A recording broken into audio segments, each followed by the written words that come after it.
बघा, एखाद्या घरातला एखादा माणूस दारू प्यायला लागला की प्रपंचाचं वाटोळ व्हायला वेळ लागत नाही.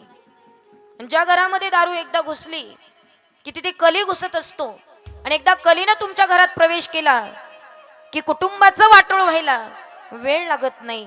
म्हणून इथं बसलेल्या सगळ्या पुरुष मंडळीला माझी हात जोडून विनंती आहे, दंडवत प्रणाम करून विनंती आहे, सगळं करा पण व्यसनाच्या अधीन काही होऊ नका. कारण व्यसन हे प्रपंचाचा नाश करत असतो, परिवाराचा नाश करत असतो.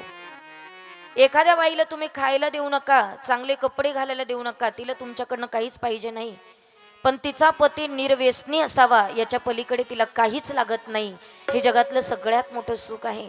म्हणून कली मदिरामध्ये असतो, दारूमध्ये असतो, कली जुगारीमध्ये असतो. तिसरी गोष्ट, कली जो आहे तो स्त्री संघमध्ये असतो.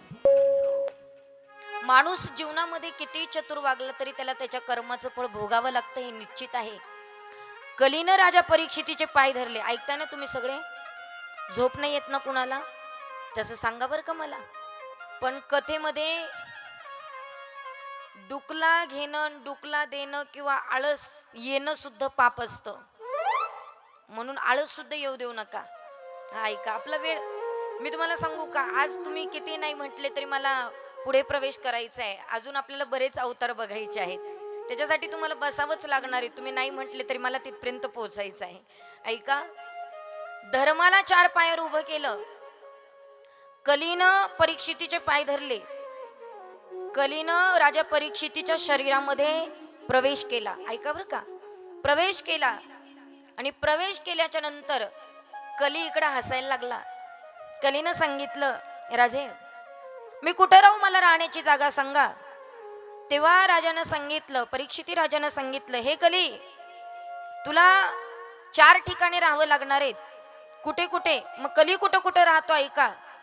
पहिल्यांदा कली जुगार जो माणूस खेळतो त्या जुगारीमध्ये कली असतो. लक्षपूर्वक ऐका बरं का.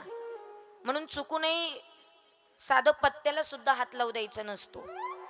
जुगार खेळणं तर वेगळंच, पण पत्त्यामध्ये कली प्रवेश करतो. जुगार खेळू द्यायची नाही. जुगारीमध्ये कलीचा प्रवेश आहे, कली तिथे राहतो. दुसरी जागा आहे मदिरापान, म्हणजे मदिरा म्हणजे दारू. त्या दारूमध्ये कली असतो.